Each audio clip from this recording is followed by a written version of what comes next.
Hi guys. So today I'm going to be talking about housekeeping. Yay. So basically 2 days after my traditions class, I had to go back to Disney University to take housekeeping core. And at housekeeping core, you meet other people who are doing housekeeping, obviously. But you don't necessarily know if they're going to be in the same group as you. So for me, I met two people who are also working at Coronado Springs, and they seem very nice, like very nice people. Like I still see one of them at work now. But so you get there and they introduce themselves. My two trainers, one was from Guyana and one was from St. Croix. So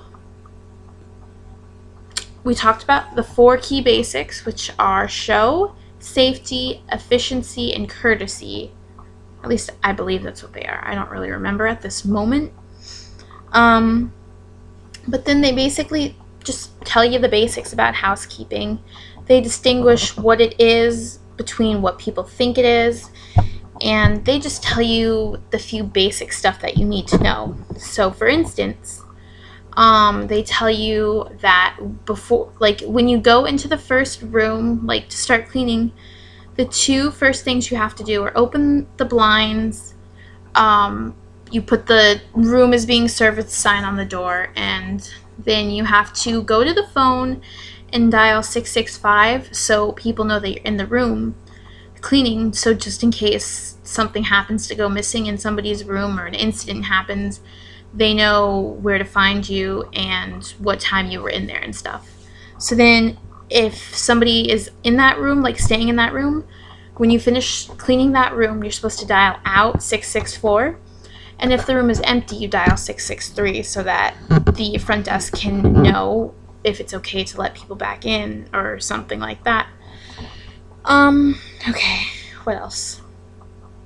So then, we did some e-learning stuff about bloodborne pathogens and safety. It was kind of boring, but it has to be done. And then after that, we had lunch. That was exciting. And then we came back and we were shown how to make a bed, and we were shown how to clean a bathroom. And I used to think that I was pretty good at cleaning, and then you go to this class and you're like, wow, I know nothing about cleaning. Like, they make it seem so easy. It's really not. It took me forever to learn how to do the hospital corners that you're supposed to do on a bed, but I have it down now. It's still not as tight when you tuck it in like as it's supposed to be. But so those are the 2 things that they show you how to do. You don't really do it that much. It's just a quick basic, you try it and let's see if you can even try and do it correctly. People were having a lot of trouble with it, but I mean, it was the first day, so you would expect that.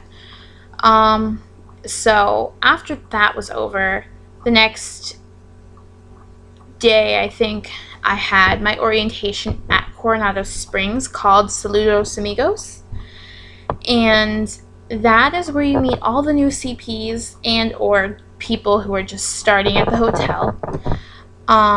And they're all different roles. Some were concierge, some were front desk, and then there was 2 or 3 other housekeepers and a custodial person, and some lifeguards.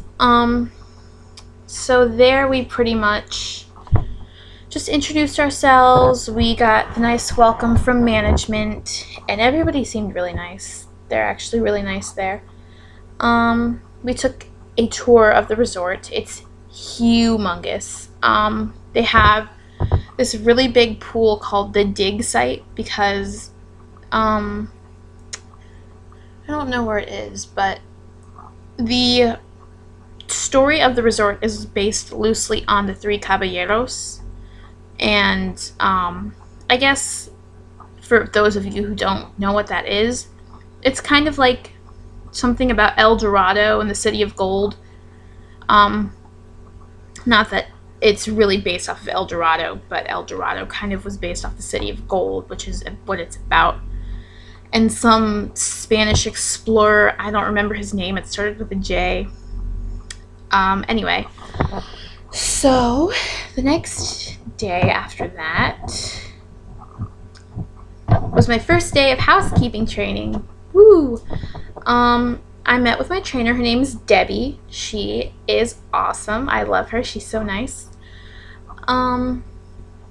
So basically we just started out, we grabbed our board, which is a piece of paper. I don't have it on me, so just pretend. Basically it's like a piece of paper, and you have your rooms going down the side of it. So like for us, we were in Casita 3, which is building 3. And then, so 3 would be the first number. And then depending on what area you're in, there's 3 more numbers. And that would be the actual room number. So your board tells you that. It tells you how many people are staying in the room, when they're checking in, when they're checking out, when the next person's checking in. And then depending on the day, the number of the room will be highlighted.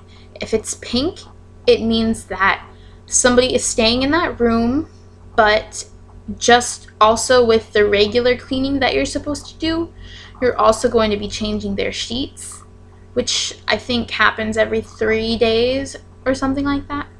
I don't really remember. And then the next color is blue, which means that is a checkout or vacant, which means they either left last night or early this morning, and that room is now empty and going to be given back to somebody today, or it's either going to just be checked in or it's going to stay vacant for the day.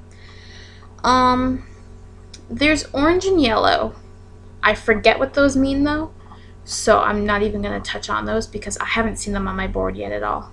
And then there's just regular white, which is occupied, no linen change, just a general kind of clean. And then sometimes you'll get a room and it'll be highlighted, I don't remember which color, and it'll say general clean, which Debbie showed me. It means that you have to remove the beds from the wall, you have to remove all the furniture from the wall, wash the baseboarding around the whole room, and then wash the carpet edge. It's a lot of work. And yesterday was my very first day working by myself, so I had to finish 8 rooms in 8 hours. And I started my first room at like 8:45. I finished about 10:45, so it took me 2 hours to clean one room. But it was a checkout. Those generally take longer. But it's not that it's hard. It's just you have to be fast at it. It's very time consuming. And the thing is, you're so busy, you don't realize how fast the time goes by. So, like yesterday, you're supposed to take like an hour lunch break because you combine your 2 15s within the 8-hour period and then your 30-minute lunch break. So you get an hour break. I didn't take it the first day, yesterday. I didn't take it because I did not have time. I finished on time-ish. Like, the people who have worked there for over 90 days, they get to leave at 3:45 if they're done with their rooms. If you're on probation, which means before your 90-day period, or if you're a CP, you can't leave till 4:30. So I finished my 8 rooms yesterday at 3:45. I brought my cart back to the cast room, filled it up for the next day, and it was like 4 o'clock then. So my manager wanted me to go help some other woman. That's not really important, but anyway. So the point is, I had about a half hour left of work after I finished my rooms. So not tomorrow, Thursday, I do 10 rooms in 8 hours. So I'm actually really nervous about it because it's hard work. Like, I didn't think it would be so hard when I first started. I thought it'd just be like, yeah, you know, you clean a couple of toilets, you make a few beds, whatever. But I have to hand it to these people. They work really hard, and I never realized how hard that they worked until I did it. So I feel like every time I stay at a hotel now, I'm gonna actually like remember that and try and be more considerate, because it may be their job to clean up after you, but that doesn't mean you should overdo it, I guess. That's what I'm trying to say. And I know some people just don't even think about it, but I don't know. So yeah, yesterday, I had a code V in one of my rooms. For people who have common sense or just know what that is, it was not fun, but it wasn't horrible. Like, I walked into the room and the wall of bleh, it just hit me. It was really gross. But, you have all the protective gear you need. You put it in the right bag so it's separate from all the rest of the linen. You change everything, you spray some air freshener, and you're good. Sometimes that stuff just happens. There's nothing you can do about it. But, I would definitely say, if you're starting out and you're not used to working this much, you're going to be sore for the first couple of days. You're going to want to pack some snacks in your bag and eat as you go, because you probably won't have time for a break. And I don't want to say that because you're supposed to take your breaks, but it's the truth. Like, I don't have time for a break. These women who can knock out these 17 rooms that you're supposed to have in 8 hours, I don't know how they do it, but I will bow down to them because I'm terrified of it. I don't even think I could do 12 rooms in 8 hours. I don't think I can do it, but I don't have a choice. I signed up for this and I have to do it. That's what they expect of me, and that's what I have to do.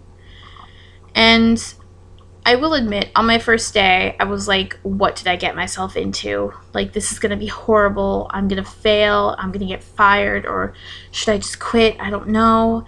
And it's just like, now that I'm thinking about it, why would I do that?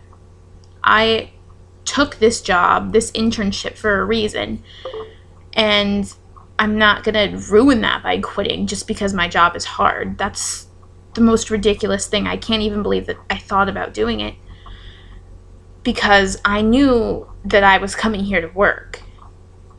At the end of the day, my priority is working the job that Disney gave me and working on my classes. That is my job. These people come here into this program thinking that they're going to be having fun all the time and going on vacations to the parks and stuff. And it's like, this can be fun if you make it fun, but you also have to do your work. You are working 40 hours a week. You have 2 days off, but you're working 40 hours a week. And the people who have never had a job before or don't realize that, they don't realize what they're getting themselves into. And I feel like those are the people who self-term the most. But it is hard to think that I'm going to be here till August, and it's only February. That's a long time. But then I'm also already thinking about extending my program, which I would really love to do, but that would be another semester away from school. It's too complicated right now to think about. But I would definitely choose a different role. It's not that housekeeping's bad. It's just now that I'm here and seeing the different roles that I have to choose from that I didn't know about because I've never been to Disney World, I would probably choose attractions or character attendant or character performer. But we'll see. So this video is almost up for time. So if anybody ever has any questions, I know that the fall applications are about to come out or have already come out. I'm not sure, but if anybody has any questions, feel free to message me. I'm totally open to talking about it. So yeah. Okay. Bye, guys.